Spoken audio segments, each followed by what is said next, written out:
नमस्कार. आज मी माझ्या घरच्या लक्ष्मीचे महापूजनासाठी आलेलो आहे.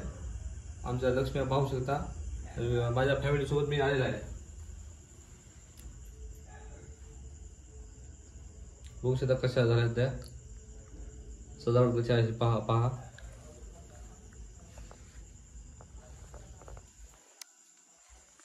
हे पाहू शकता.